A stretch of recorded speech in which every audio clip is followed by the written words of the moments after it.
Halo Sobat Sehat, selamat datang di podcast Bisa Sehat, bincang seputar kesehatan. Podcast yang akan membawa Sobat Sehat untuk menjelajahi berbagai topik seputar kesehatan tubuh, pikiran, dan gaya hidup sehat. Di sini, kita akan membahas berbagai isu kesehatan yang relevan dan memberikan informasi yang bermanfaat untuk Sobat Sehat semua.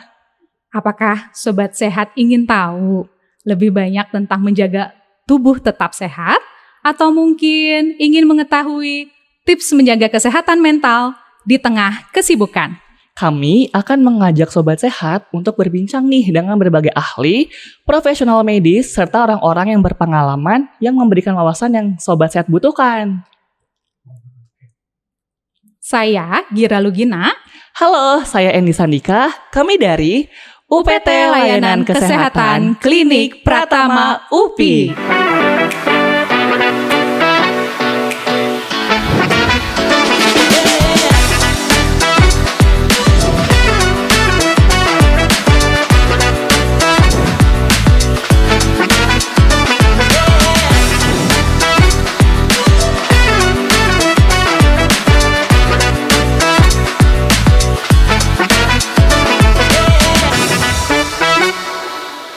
Dari pencegahan penyakit, pola makan sehat, kebiasaan baik, hingga solusi untuk masalah kesehatan mental.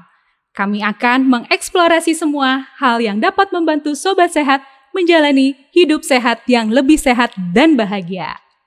Setiap episode ini, kita akan mengadakan informasi yang mudah dipahami, tips yang praktis, dan cerita-cerita yang inspiratif yang tentunya akan bermanfaat bagi Sobat Sehat semua. Jadi, siapkan diri Anda untuk sebuah perjalanan yang menarik dalam dunia kesehatan.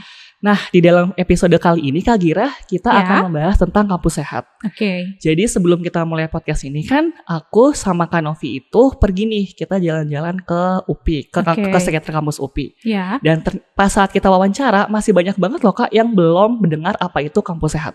Oh, berarti dari fenomena itu, maka kita akan lihat cuplikan video berikut. Halo Teh. Halo. Teh pernah dengar nggak sih apa itu tentang kampus sehat? Belum pernah dengar sih. Belum. Enggak Kak. Belum pernah dengar Kang? Belum. Katanya? Belum Kak. Enggak, belum pernah. Kalau kamu? Belum tahu. Kalau kampus sehat tuh belum pernah sih Kang. Belum pernah. Iya. Adik? Belum sama. Kalau adiknya? Belum juga. Enggak Kak, maaf banget. Halo adik. Halo Kak. Adik pernah dengar nggak sih apa itu tentang kampus sehat? Pernah Kak. Kalau pernah, salah satu itu apa?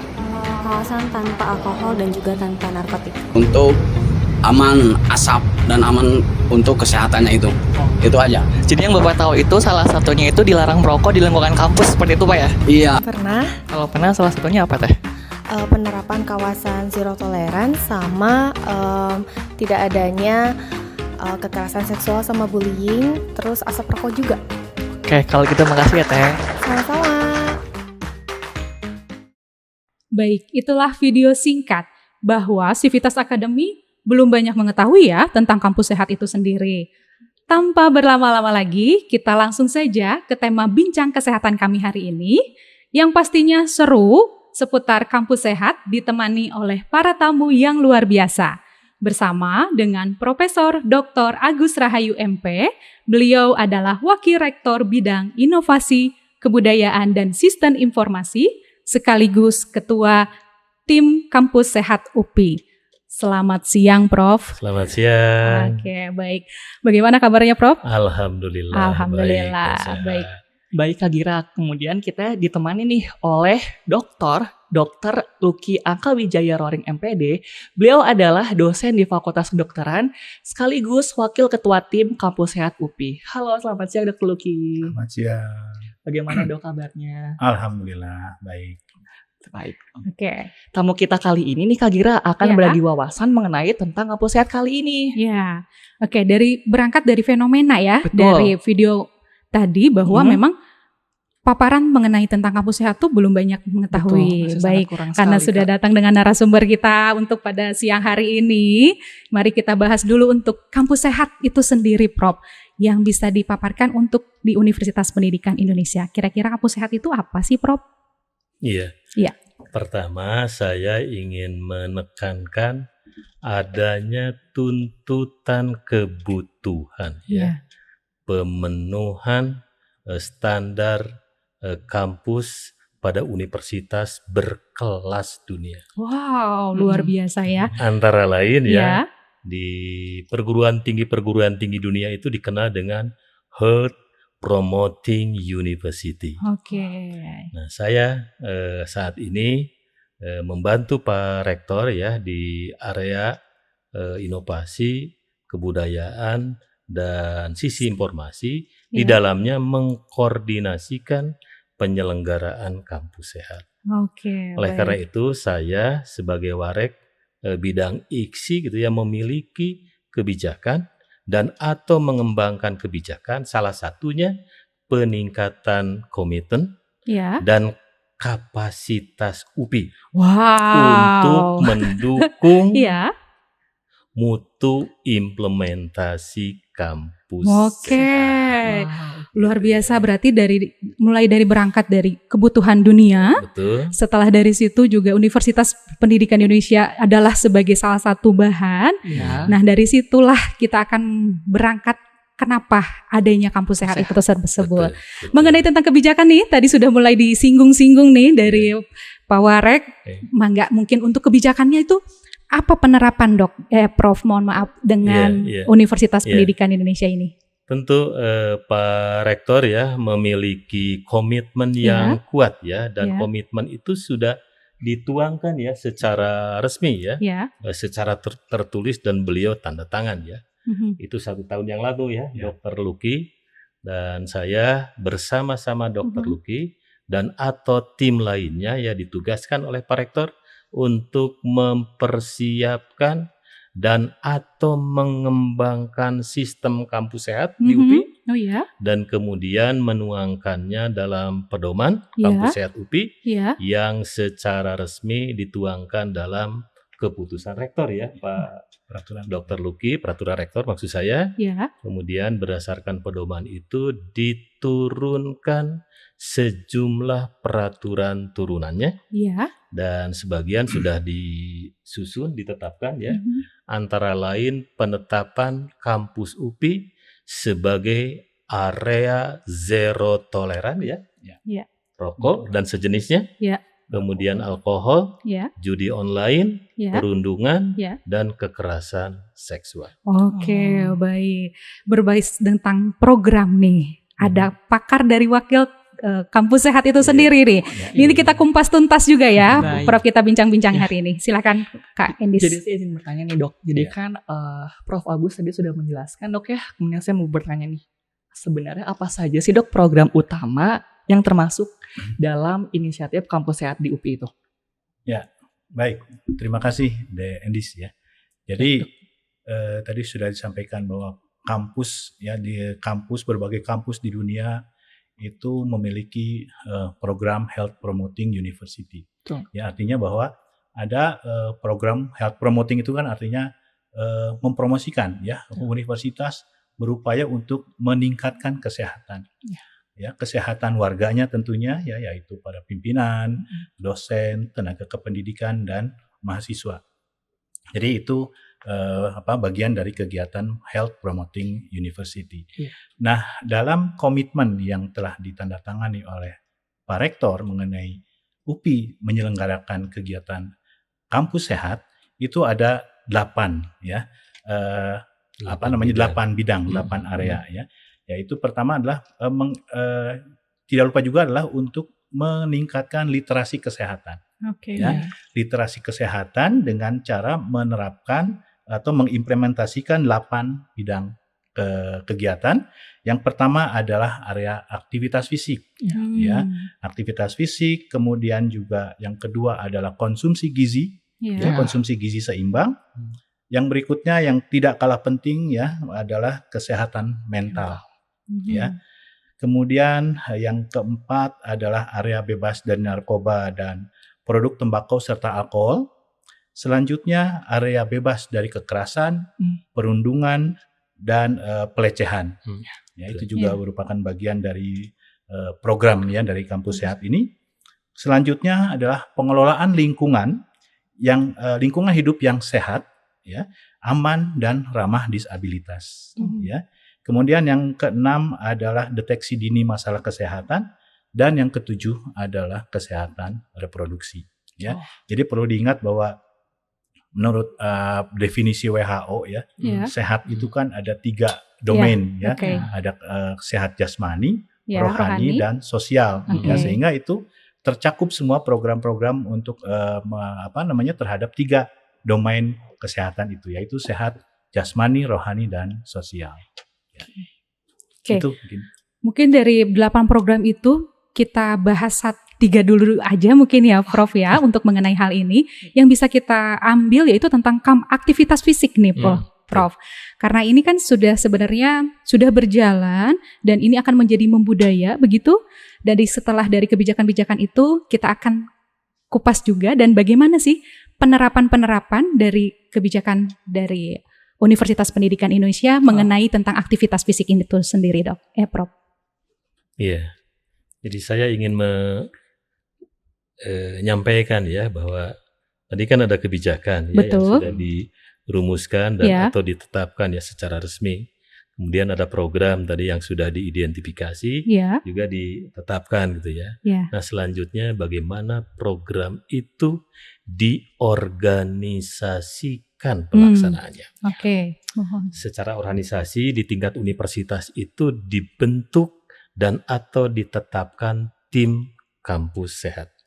Saat ini saya diamanahi ya sebagai ketua timnya, Pak Dr. Luki sebagai wakil ketua, Dr. Bowo yang juga kepala UPT Layanan Kesehatan sebagai sekretarisnya, dan Ibu Dr. Arsi sebagai wakil sekretarisnya.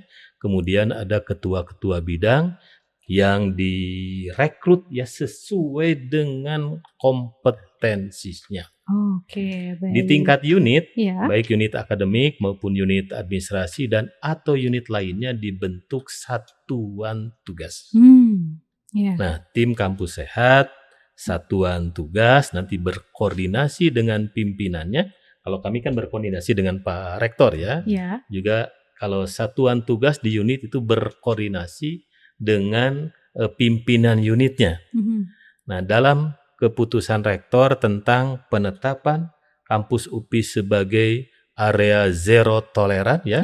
Tadi merokok, alkohol, judi online, perundungan, kekerasan seksual, ada pasal dan atau ayat yang memberikan kewenangan dan atau tugas baik kepada Pak Rektor maupun kepada pimpinan unit. Misalnya gitu ya, di unitnya itu disediakan ruang agar Sivitas Akademika dan Tendik bisa melakukan aktivitas fisik. Tentu aktivitas fisik yang terstandar. Yang berorientasi pada pemenuhan kebutuhan kesehatan. Begitu. Makanya kan kita lihat sekarang ya di unit-unit itu seperti di IPS ada parking area, tapi di situ juga sudah mulai ada lapang badminton, kemudian di pinggir kantor itu ada lapang ini tenis meja. Seperti itu ya. Seperti itu yang diberikan oleh peraturan rektor kepada pimpinan unit untuk menyediakan gitu ya dan memanfaatkan ruang-ruang untuk aktivitas fisik. Gitu. Termasuk mengalokasikan sumber daya keuangan. Nah, itu dia kalau bahasan tentang keuangan beda lain cerita ya. Kita seputar kampus sehat dulu nih kayaknya Prof. Untuk aktivitas fisik tadi berarti kan Prof untuk izin berarti di unit-unit akademik sendiri itu di unit sudah mempresentasikan hal ini sehingga bisa diterapkan oleh dosen, mahasiswa dan tendiknya sehingga hal itu adalah lumrah gitu untuk bisa diterapkan gitu ya Prof. Sekarang dalam proses sosialisasi dan atau tahap awal implementasi. Tentu belum semua unit siap mengingat sekarang kan di akhir tahun anggaran. Betul. Baik. Mungkin untuk pertanyaan selanjutnya untuk Kak Endis. pertanyaan selanjutnya Dok, kan tadi Dokter tentang menjelaskan promosi gaya hidup Dok ya. Yang ingin saya tanyakan itu adalah, ada nggak sih Dok kebijakan dari UPI sendiri dalam mempromosikan gaya hidup di lingkungan kampus sehat ini? Baik, tadi sudah disampaikan ya bahwa promosi itu artinya meningkatkan. Ya, meningkatkan gaya hidup itu tentunya tidak sekaligus ya bisa terjadi. Betul. Ya. Jadi UPI atau universitas tadi sudah membentuk tim ya. Jadi untuk melaksanakan kegiatan kampus sehat ini pada akhirnya sih akan melahirkan gaya hidup ya, membentuk pola hidup sehat, kemudian gaya hidup sehat. Nah, tentunya ada strategi-strategi yang perlu kita dikembangkan ya. Pertama tentunya dari sisi kebijakan. Jadi Pak Wakil Rektor sudah menyampaikan UPI sudah melahirkan berbagai kebijakan ya untuk pelaksanaan kampus sehat ini. Selanjutnya dari kebijakan itu kan dilanjutkan dengan implementasi ya. Dan dalam pilar kampus sehat ya, dari kampus sehat itu kalau misalnya suatu bangunan itu ada tiang-tiangnya, pilar-pilarnya. Yang pertama adalah kebijakan tadi sudah disampaikan. Yang kedua adalah perubahan perilaku. Nah, jadi implementasi di program kampus sehat ini diharapkan dapat merubah perilaku hidup ya para warga kampus ya yang sudah baik ya tentunya akan dipertahankan bahkan mungkin ditingkatkan. Yang punya perilaku hidup sehat yang belum baik tentunya dengan menjalankan program kampus sehat ini diharapkan menjadi perilaku hidupnya menjadi lebih baik. Gitu. Jadi untuk bisa mengimplementasikan tentunya tadi kita bertahap ya bahwa kampus sehat ini kan baru diluncurkannya ya pada masa Dies kemarin ya 16 Oktober ya kalau nggak salah ya. 16 Oktober itu kan baru diluncurkan. Nah, tentunya supaya bisa diterapkan perlu disosialisasikan ya. Tadi ada mungkin dalam video ya ada mahasiswa atau teknik juga yang mungkin ada yang belum mengetahui tapi mungkin ada yang sudah. Nah, itulah tahap kita mensosialisasikan bagian dari strategi ya. Mensosialisasikan kebijakan dan program. Dan tentunya sosialisasi itu tidak hanya pada sosialisasi formal ya. Bagian kegiatan-kegiatan lain juga bisa menjadi bagian dari promosi ya. Seperti podcast ini ya, itu juga salah satu bagian atau bentuk dari sosialisasi kepada masyarakat kampus bahwa kita punya program kampus sehat. Ya. Kemudian juga UPI sebagai universitas yang leading ya. Tentunya juga banyak media-media ya. Kita punya media internet, media media website ya, TV ya, kemudian juga mungkin radio itu ya, radio UPI. Juga kita punya Megatron ya, itu bisa kita sisipkan ya program pesan-pesan mengenai kampus sehat ini. Bahkan di setiap unit juga saya rasa sudah banyak ya media-media untuk mempromosikan kegiatan-kegiatan unitnya. Kita bisa sisipkan mengenai program pesan-pesan dari program kampus sehat ini. Jadi itu merupakan salah satu bagian dari promosi ya, meningkatkan pemahaman dan nantinya diharapkan bisa diimplementasikan oleh warga kampus. Itu saya rasa bagian. Saya tambahkan ya. Baik. Tadi perilaku hidup sehat ya. Betul. Sivitas akademika dan teknik. Perilaku hidup sehat ini merupakan kondisi yang menjadi syarat untuk produktif. Begitu. Betul. Ya. Dan produktivitas ini terkait dengan kesejahteraan. Begitu ya. Jadi tadi ada perilaku sehat, produktivitas, kemudian kesejahteraan. Tentu perilaku hidup sehat ini nanti gitu ya tidak hanya terjadi ya atau nampak pada warga kampus, tetapi juga nanti bisa ditularkan ke masyarakat. Betul. Jadi promoting itu bisa keluar kampus juga. Dan substansi promosi tadi kan memberitahukan ya supaya literate ya, kemudian mengajak, mendorong supaya orang atau warga berperilaku sehat begitu ya. Kemudian mengingatkan. Nah, seperti saya kan sudah usia tertentu diingatkan. Begitu ya. Tapi semangatnya masih muda banget. Memang aslinya seperti itu. Seru sekali ya perbincangan kita di siang hari ini. Betul, Prof, tadi kan mengenai tentang kebijakan, kemudian pedoman. Setelah dari situ jadi ada 3 pilar itu sendiri ya, Prof ya. Mulai dari kebijakan, kemudian perilaku. Mungkin nanti satu lagi ya, belum dibahas nih, belum dibahas. Tunggu Sobat Sehat. Pokoknya nantiin dulu sebentar ya. Untuk yang tadi kebijakan sudah, pedoman yang akan diterapkan oleh unit dan ataupun fakultas-fakultas sendiri, kira-kira langkah utama dari kebijakan itu sendiri, Prof, mengenai tentang kampus sehat sehingga rasanya mudah diterapkan oleh sivitas akademika itu. Jadi kebijakan itu salah satu wujud dari komitmen UPI. Komitmen kita untuk menjadikan kampus UPI sebagai kampus sehat. Nah, tentu untuk komitmen itu kita perlu dukungan kapasitas sumber daya. Sumber daya manusianya begitu ya. Nah, saya akan bicara poliklinik ya di sana dan atau UPT layanan kesehatan. Dan atau sumber daya lainnya. Tadi kan untuk ruang ya, untuk aktivitas fisik kan perlu dibelanja itu. Perlu dikembangkan gitu ya. Begitu juga misalnya kalau akses ke gimnasium kan harus bayar dan sebagainya. Nah, itu yang harus kita rancang sedemikian rupa ya dalam rangka meningkatkan kapasitas UPI untuk mendukung implementasi kampus sehat gitu. Termasuk yaitu di RKAT Pak Dokter gitu ya. Jadi harus ada indikator dan atau target capaian terkait dengan sejumlah indikator pada bidang program kampus sehat.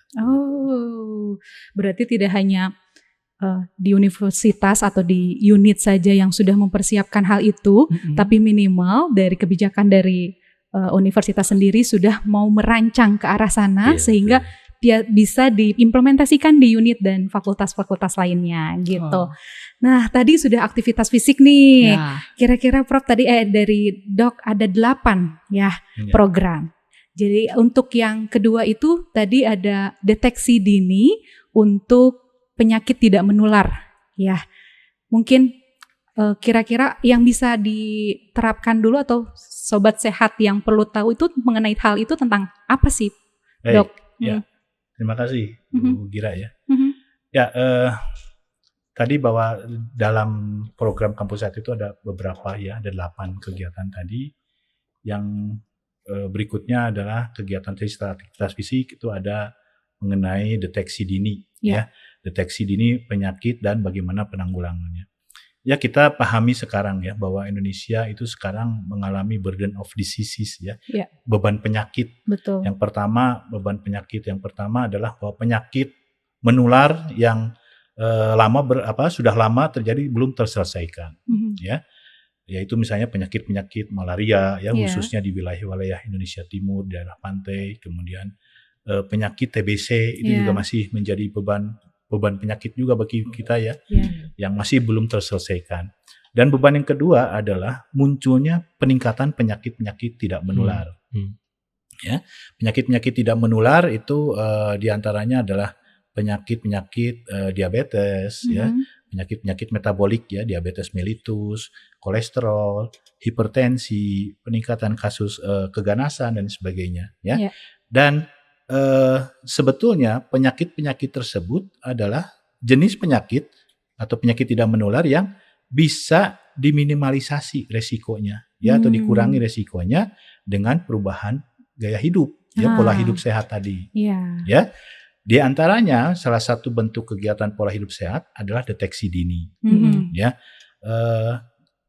Program deteksi dini juga sudah dilakukan sebetulnya oleh UPT Layanan Kesehatan pada saat itu juga sudah melaksanakan kegiatan deteksi dini walaupun program kampus sehatnya belum di-launching tapi deteksi dini kita sudah melaksanakan Deteksi dini itu misalnya pengukuran tekanan darah pengukuran lingkar perut atau juga pengukuran screening laboratorium laboratorium sederhana misalnya kadar gula darah, kolesterol itu adalah bagian dari program deteksi dini yang sekarang itu berada dalam payung kampus sehat.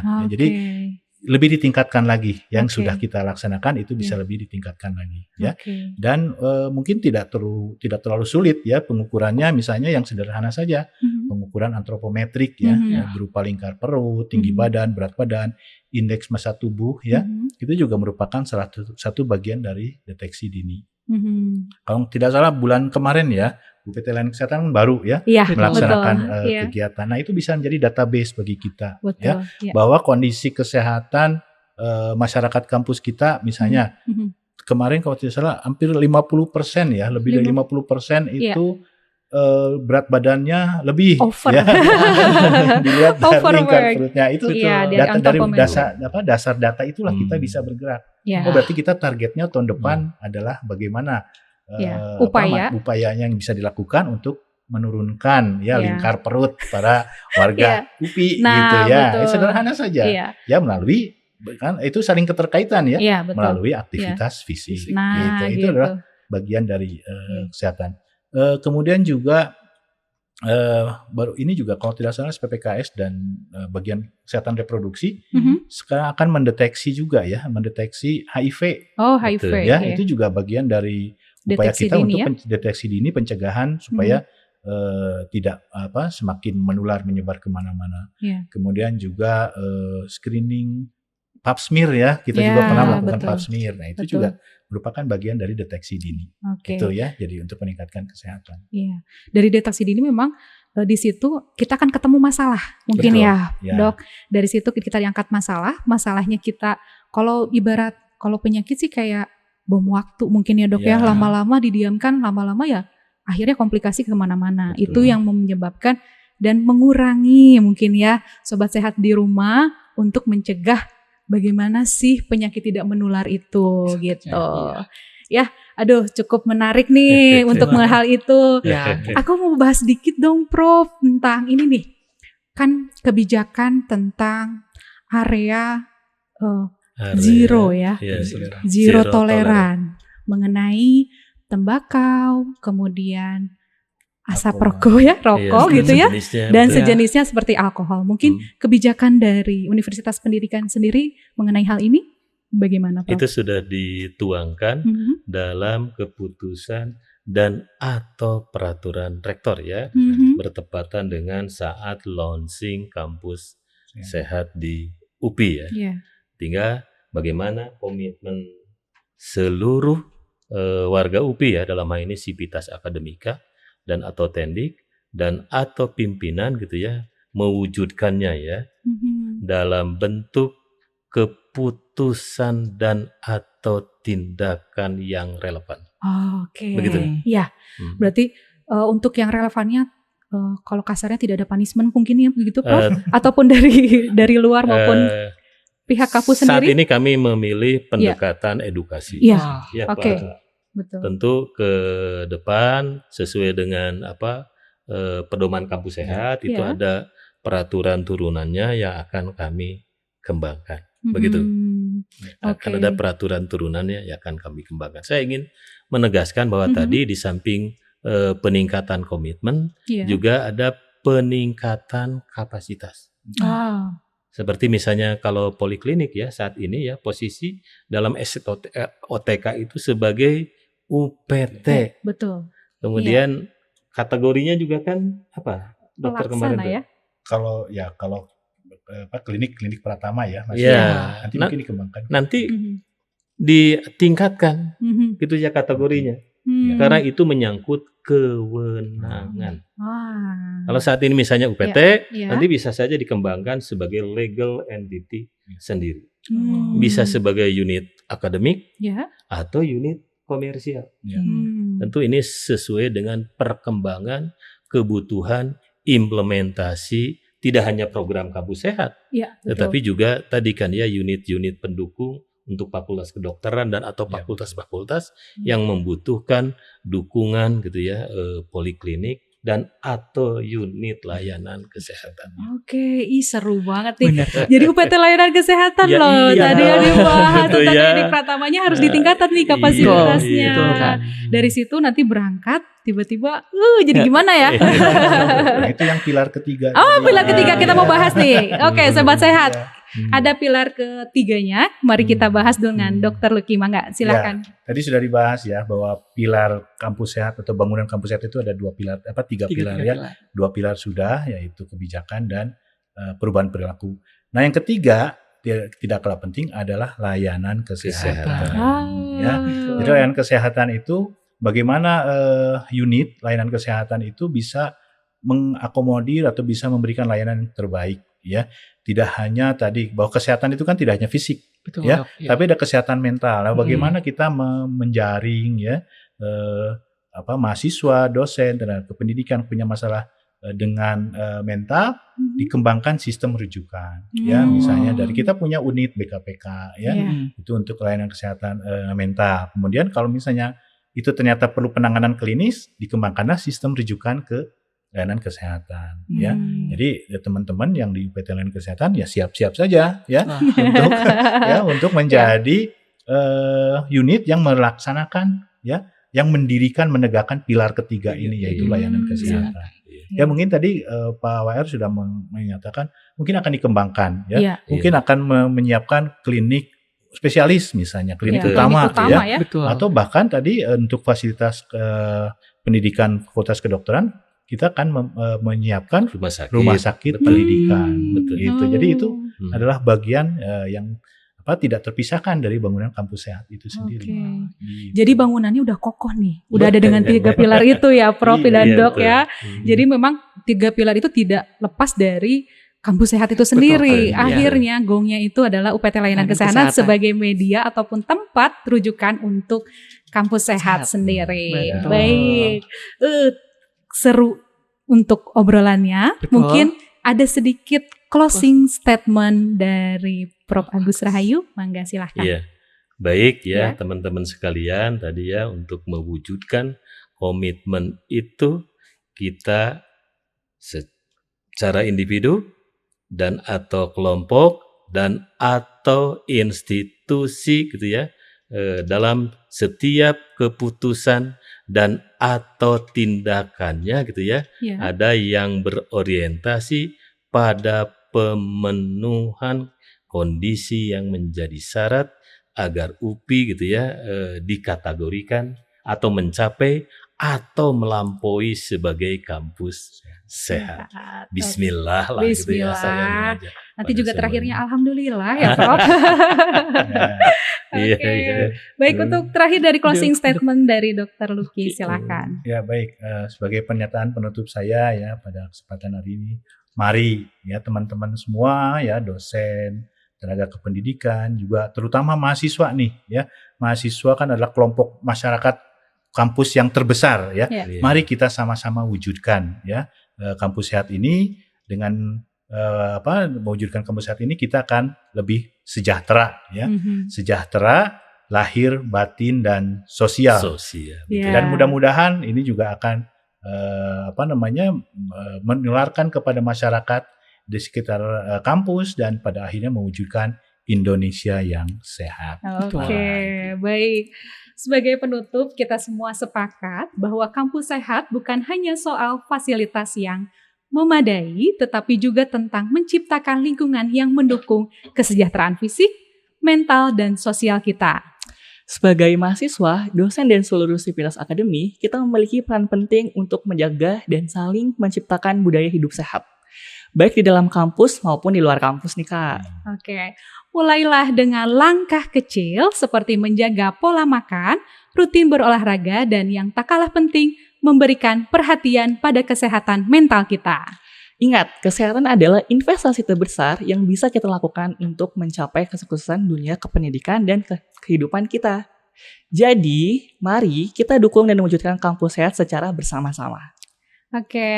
Sebelum diakhiri, jangan lupa untuk like, comment, dan subscribe agar Sobat Sehat tidak ketinggalan informasi kesehatan yang kita akan hadirkan di episode selanjutnya.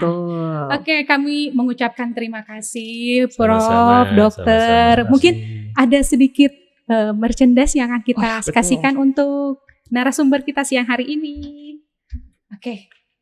Ini Prof. maaf. Ada sedikit. Ini ada nakal tulisannya, dong. ada tulisan UPT, kemudian bisa sehat, ini bincang seputar kesehatan, kemudian ada podcast kami. Alhamdulillah. Mudah-mudahan ini bisa menjadi promosi untuk podcast kita Ini di kalau UPTAK. pesannya ini sangat meaningful ya. Sangat bermakna. Iya. Terutama bagi saya yang sudah koyot. Baik, sampai jumpa di episode selanjutnya. Podcast Bisa Sehat, impian semua orang untuk hidup sehat. Wassalamualaikum warahmatullahi wabarakatuh.